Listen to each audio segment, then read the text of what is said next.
CH-113 सारे गुण है तुम्हारे अंदर। वॉशरूम में जाकर उल्टियां करने के बाद आने का सर काफी भारी लग रहा था उसे। एकांश ने उसके सर को अपने सीने से लगाते हुए उसके पीठ को हल्का रब करते हुए उससे पूछा, underscore are you okay sweetheart, क्या हुआ है तुम्हें? अनिका भारी मन से अपना सर में हिलाते हुए बोली, अंडरस्को पता नहीं, अचानक से उल्टी आ गई। सर बहुत भारी लग रहा है। I have to sleep. Ekansh ने जल्दी से अनिका को गोद में उठा लिया। अनिका ने एकांश के सीने पर हाथ रख वहां अपना सिर टिकाते हुए बंद कर लेती है। एकांश अनिका को बेड पर लेटाते हुए उसे वाइट ब्लैंकेट ओढ़ा देता है और उसके बगल में आकर बैठते हुए उसके सर को सहलाने लगा। अनिका सो चुकी थी और एकांश अनिका के चेहरे को देखते हुए कुछ सोचने लगा। तभी अचानक एकांश फोन बजा। एकांश ने जल्दी से अपना फोन लेकर एक नजर अनिका को देखते हुए कमरे के पीछे बालकनी में चला गया अंडरस्को, और फोन को कान से लगाते हुए एकांश ने कॉल पर कहा, अंडरस्को कहो। उसके दूसरे तरफ से आवाज आई, अंडरस्को सर, सब कुछ आपके प्लान के मुताबिक चल रहा है। अब बस हमें अपने मोहरों के साथ खेलना है और आपका सारा सामान आपके पास खुद चल कर आएगा। एकांश, अंडरस्को हम ठीक है, बस ध्यान रखना कि उसे तुम लोगों को पर शक नहीं होना चाहिए। इतना बोल एकांश ने कॉल कट कर दिया और दोबारा से आकर अनिका के पास बेड पर लेट गया। एकांश इस वक्त चेहरा बिल्कुल सीधे किए हुए था, लेकिन उसे बेचैनी हो रही थी और बिल्कुल नींद भी नहीं आ रही थी। उसने गहरी सांस लेते हुए अपना चेहरा अनिका की तरफ किया और फिर उसके पास सरक कर उससे चिपक कर लेटे हुए उसकी कमर में अपना हाथ डाल बाहों में लेकर अनिका को अपनी सर्द आंखों से देखते हुए उसके फोरहेड पर हल्का सा किस करके सो गया। तकरीबन सुबह 6 बजे अनिका की अचानक आंख खुली। सामने उसने एकांश का चेहरा पाया तो उसके चेहरे पर प्यारी सी स्माइल आ गई। अनिका गहरी सांस लेते हुए एकांश की बाहों से छूटने की कोशिश करती हुई बोली, अंडरस्को मिस्टर थर्की लीव मी, मुझे वॉशरूम जाना है। एकांश ने आंखें खोली और अनिका के चेहरे को देखते हुए बोला, अंडरस्को तो जो रोका किसने है? अनिका इरिटेटिंग सी शक्ल बनाकर बोली, अंडरस्को तुमने ही रोका है, और किसने? मेरे कमर पर से अपना 5 किलो का भारी भरकम हाथ हटाओ ना। एकांश अनिका के चेहरे के किनारे पर अपनी उंगली फेरते हुए उसे पूछने लगा, अंडरस्को अब कैसा फील हो रहा है? अनिका एक लंबी सांस लेकर बोली, अंडरस्को बहुत सही, पता नहीं अचानक क्या हो गया था, शायद। अनिका बोलते बोलते रुक गई। तभी एकांश सवालिया चेहरा बनाते हुए अनिका से बोला, अंडरस्को शायद मतलब? अनिका जल्दी से अपना चेहरा झटकते हुए बोली, अंडरस्को कुछ नहीं, ऐप शायद मैंने कुछ ज्यादा ही कल कूद फांद लिया ना क्लब में, इसलिए अब जल्दी से जाने दो ना यार। एकांश ने अनिका को छोड़ दिया और अनिका झट से वॉशरूम में चली जी। थोड़ी देर बाद वो वॉशरूम से बाहर आई तो उसने कमरे में एकांश को नहीं देखा। अनिका दोबारा बाथ लेने बाथरूम गई और फिर ब्लैक कलर की ओवरसाइज शर्ट और हाफ मिड थी कट जीन्स में खुले बालों के साथ वो फिर से एकांश को ढूंढने लगी और पूरा कमरा निहारते हुए वो खुद से ही बोलने लगी, अब ये मिस्टर थर्की दोबारा कहाँ गायब हो गया? अनिका कमरे से बाहर निकली और पूरा फार्म हाउस खंगालते खंगालते वो घर के हॉल में आ पहुंची, जहां उसे खाने की खुशबू आ रही थी। अनिका उस खुशबू को महसूस करते करते आधी आंखें बंद कर किचन के सामने पहुंची, जहां सामने का नजारा देख जैड अनिका की आंखें नॉर्मल से ज्यादा बड़ी हो गई हैरत के मारे, और वो अपना मुंह फाड़े सामने देखकर बोली, अंडरस्को तुम्हें कुकिंग भी आती है? सामने एकांश अपने और अनिका के लिए नाश्ता बना रहा था। एकांश अपने काम पर बने हुए अपने कंधे उचका कर बोला, underscore why not sweetheart, मुझे सब कुछ आता है। एकांश इस वक्त ब्लैक लोअर और ब्लैक JYM सिंड्रोम में था, जिसमें वो बहुत ज्यादा डैशिंग दिख रहा था। अनिका बड़ी सी स्माइल चेहरे पर लिए किचन के अंदर आते हुए पूरी एक्साइटमेंट के साथ बोली, अंडरस्को सरप्राइजिंग यार, मतलब मैं लड़की होकर भी इंस्टेंट नूडल बनाना और एग बॉयल करने के अलावा कुछ नहीं सीख पाई, और तुम इतने बड़े बिजनेसमैन हो और खाना तक बनाना आता है, वाह। फिर अनिका एकांश के सामने से थोड़ा बगल में शेल्फ से अपनी कमर टिकाकर खाना बना रहे एकांश को देखते हुए बोली, अंडरस्को वैसे क्या बना रहे हो तुम? एकांश फ्राई पैन में ग्रीन वेजिटेबल्स रोस्ट करते हुए बोला, underscore sandwich, mix veg fried rice और जूस। अनिका अपनी आईब्रो ऊंची करते हुए बोली, अंडरस्को मानना पड़ेगा बॉस, बहुत सारे गुण है तुम्हारे अंदर। अनिका एकांश को खाना बनाते देखते ही रह गई, और एकांश ने सारा नाश्ता तैयार भी कर लिया। गैस ऑफ करते हुए एकांश ने अनिका को कमर से पकड़कर किचन के शेल्फ पर बैठा दिया और प्लेट में उसके लिए नाश्ता निकलते हुए शेल्फ पर रखते हुए उसे खाने की तरफ इशारा करके कहा, underscore taste it baby, tell me कैसा है? अनिका मुस्कुराते हुए एकांश को ऊपर से नीचे तक देखकर बोली, अंडरस्को टेस्टी ही होगा, खुशबू से ही पता चल गया, और इतना टेस्टी आदमी जब इसे बनाए तो। कहते हुए अनिका ने नाश्ते की तरफ देखा। अनिका जल्दी से स्पून में फ्राइड राइस लेते हुए उसे टेस्ट करती है। उसने फ्राइड राइस खाया तो बड़े चाव से था, मगर अचानक ही उसने फ्राइड राइस बिना निगल ही अपना मुंह बंद एक हाथ से बंद कर लिया। एकांश हैरत से अनिका को देखते हुए क्या उससे पूछने लगा, क्या हुआ, अच्छा नहीं है क्या? अनिका ने जबरदस्ती फ्राइड राइस को निगलते हुए कहा, अंडरस्को कितना टेस्टी है, मन तो कर रहा था कि चबाते ही रही, it's so amazing. Ekansh eyebrow पर शेड्स चढ़ाते हुए अनिका से पूछने लगा, अंडरस्को शो? अनिका जल्दी से हाँ में सिर हिलाते हुए बोली, अंडरस्को हाँ बहुत टेस्टी है, मैं तो सब खा जाऊंगी। तभी एकांश अनिका के नाश्ते की तरफ हाथ बढ़ाते हुए चम्मच से एक चम्मच फ्राइड राइस निकलते हुए बोला, अंडरस्को मैं टेस्ट करता हूँ। एकांश फ्राइड राइस खाने ही वाला था कि अनिका ने उसका हाथ पकड़ते हुए कहा, अंडरस्को तुमने मेरे लिए बनाया था ना, अब सब कुछ तुम ही चट कर जाओगे, छोड़ो मैं खा लेती हूँ। एकांश अनिका को आंखें दिखाते हुए बोला, अंडरस्को मेरे एक बाइट खा लेने से सारा नाश्ता खत्म नहीं हो जाएगा। और फिर एकांश ने फ्राइड राइस अपने मुंह में डाल दिया। फ्राइड राइस एकांश ने चबाया तक नहीं और उसका मुंह अजीब सा बन गया। एकांश ने जल्दी से पास के ही बेसिन में अपने मुंह का बाइट उगल दिया और दोबारा से अनिका के पास आते हुए बोला, अंडरस्को कितना नमक है इसमें, तुमने इसे अच्छा बताया। मुझे ये खाने में साल्ट टेस्ट वाइस डालना नहीं आता, इसलिए मैंने पहले खुद टेस्ट करने का सोचा था, लेकिन तुम आ गई। सॉरी इतने बुरे नाश्ते के लिए। अनिका आंखें फाड़ के एकांश को देखते हुए अपने कान पर हाथों को रखते हुए बोली, अंडरस्को हे माँ, माताजी ये क्या सुन लिया मैंने? हमारे श्री श्री मिस्टर थर की पतिदेव उर्फ एकांश सिंह ओब्रोए जी, जिन्होंने अनिका माथुर नाम की मासूम इनोसेंट सी लड़की को इतना ज्यादा परेशान किया और मुंह से उफ़्फ़ा तक न निकल ली, वो प्राणी आज मुझे सारी बोल रहे हैं। अद्भुत, अकल्पनीय, अविश्वसनीय, अकल्पनीय। मुझ जैसी साधारणीट, क्यूट और इनोसेंट लड़की को इतना परेशान किया लेकिन उफ़्फ़ा तक नहीं किया। वो एमार थर की उर्फ मेरे अकड़ू पतिदेव मुझसे एक नाश्ते में नमक तेज होने की वजह से मुझसे सारी बोल रहे हैं। How amazing. एकांश अनिका को आंखें दिखाते हुए बोला, अंडरस्को ताने मार रही हो मुझे? अनिका जल्दी से ना में सिर हिलाते हुए बोली, अरे नहीं नहीं पतिदेव, थोड़ी सी आश्चर्यचकित हो गई थी आपके मुंह से सॉरी।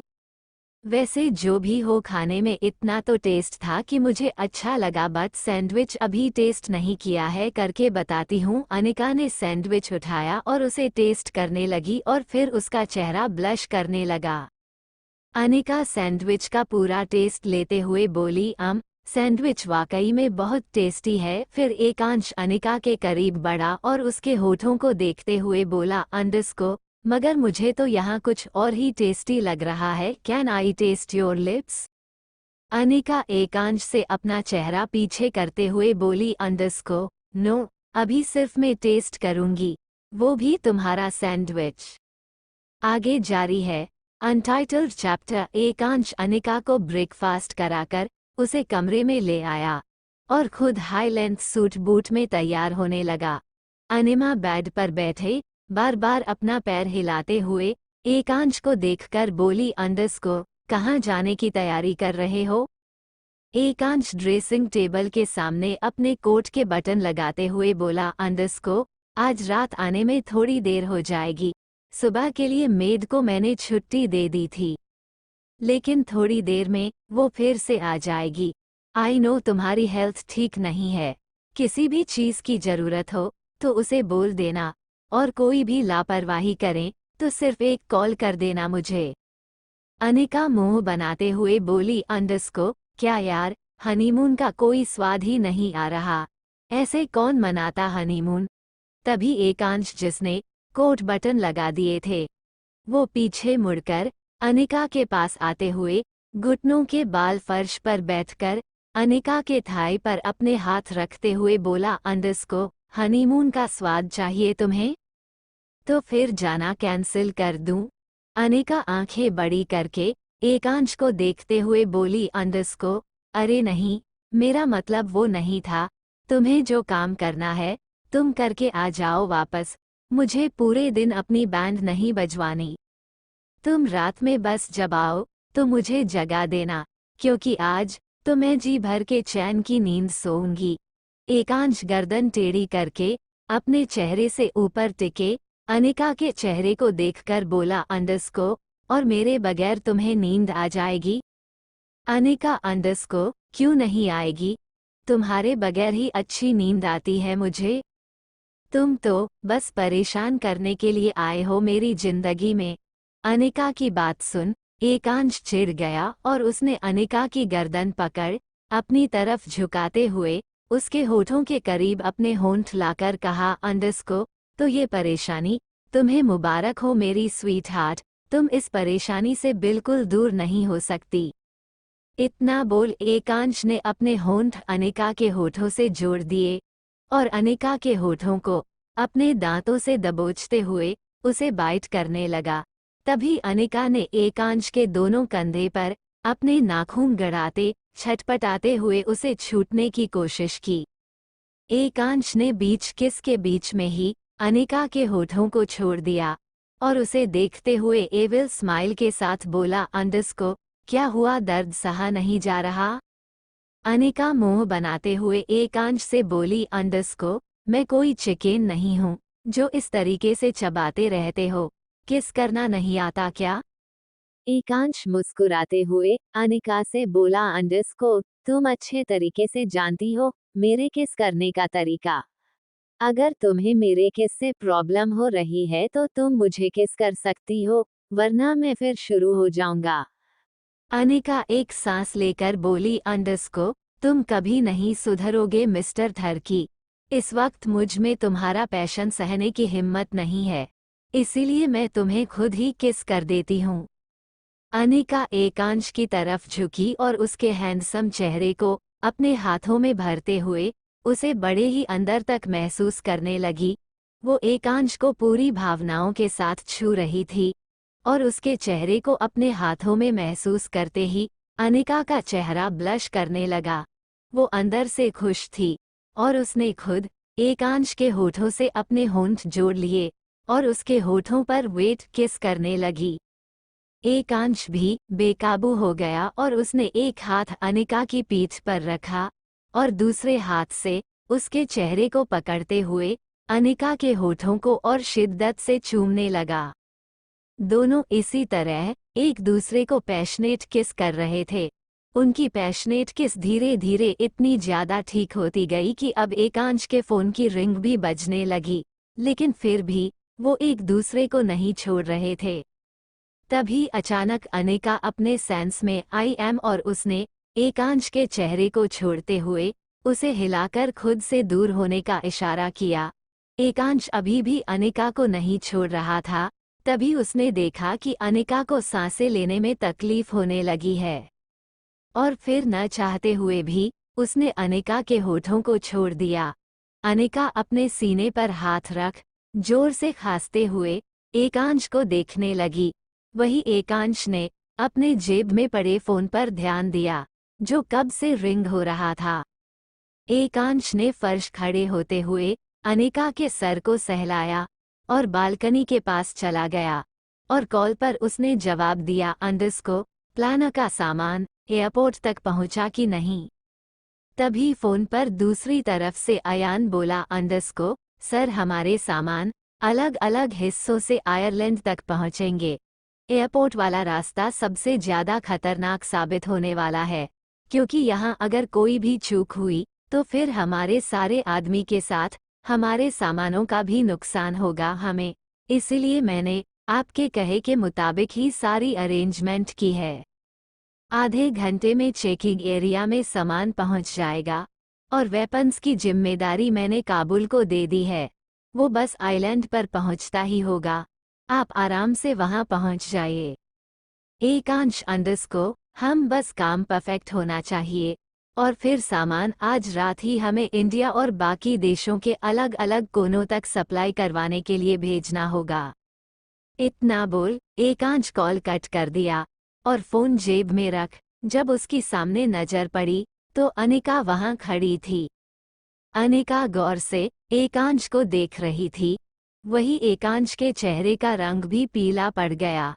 वो एक्सप्रेशंस लेस चेहरे के साथ अनिका को देखते हुए बोला अंडरस्को व्हाट हैपेंड बेबी, ऐसे क्या देख रही हो। अनिका एकांश को और गौर से देखते हुए उसके सामने उसके और करीब चलकर आ गई और एकांश को शक की नजरों से देखते हुए बोली अंडरस्को यहाँ इटली में तुम्हारी कौन सी कंपनी है जो तुम्हें बार बार यहाँ सूट बूट पहनकर बाहर अकेले ही जाना पड़ता है।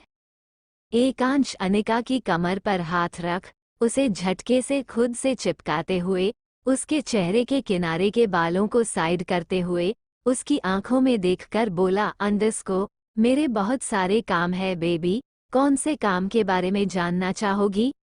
वैसे एक काम जिसके लिए मैं तुम्हें भी साथ लेकर आया हूँ, उस काम को तो मैं बहुत अच्छे से कर रहा हूँ ना।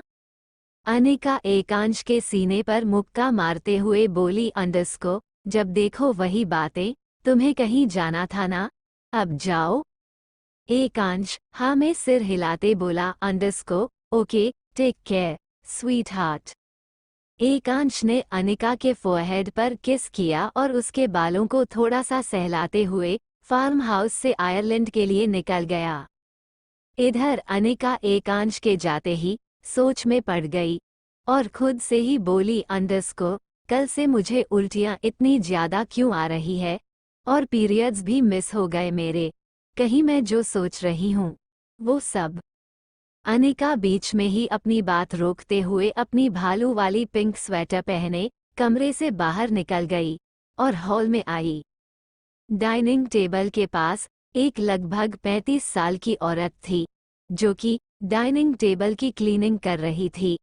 अनिक उस औरत के पास जाकर अपने होठों को दांतों तले दबाते हुए उससे बात करने की का मन बनाकर खुद से बोली अंडरस्को ये तो इटली है, यहाँ तो सब इटालियन बोलते होंगे और मुझे तो यहाँ की भाषा नहीं आती, इस लेडी से बात कैसे करूं।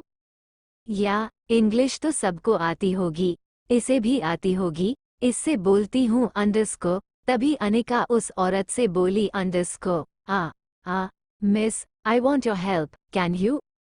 इधर तुषार बार बार रिया को कॉल ट्राई कर रहा था, लेकिन रिया का कॉल बार बार नॉट रीचेबल आ रहा था। तुषार इस वक्त गाड़ी में बैठा था और बहुत ज्यादा परेशान था। वो अपने कान से फोन झटकते हुए गुस्से से बोला अंडरस्को हाँ, ये बेवकूफ गधी कही कि एजेंट की ट्रेनिंग में इसे इतनी लापरवाही सिखाई गई थी क्या? जब देखो बेवकूफ़ी करती रहती है। एक फ़ोन तक अपना ठीक जगह पर नहीं रख सकती। पता नहीं कौन से बिल में जाकर घुस गई है। इसे क्या पता है मुझे इसकी कितनी परवाह होती है। पता नहीं इसने मेडिसिन भी ली होगी या नहीं। तुषार खुद कार ड्राइव कर रहा था और फिर सामने देखते हुए बोला, आज अपनी लाइफ का सबसे बड़ा काम करने जा रहा हूँ मैं। उसके बाद बहुत कुछ होगा मेरे पास।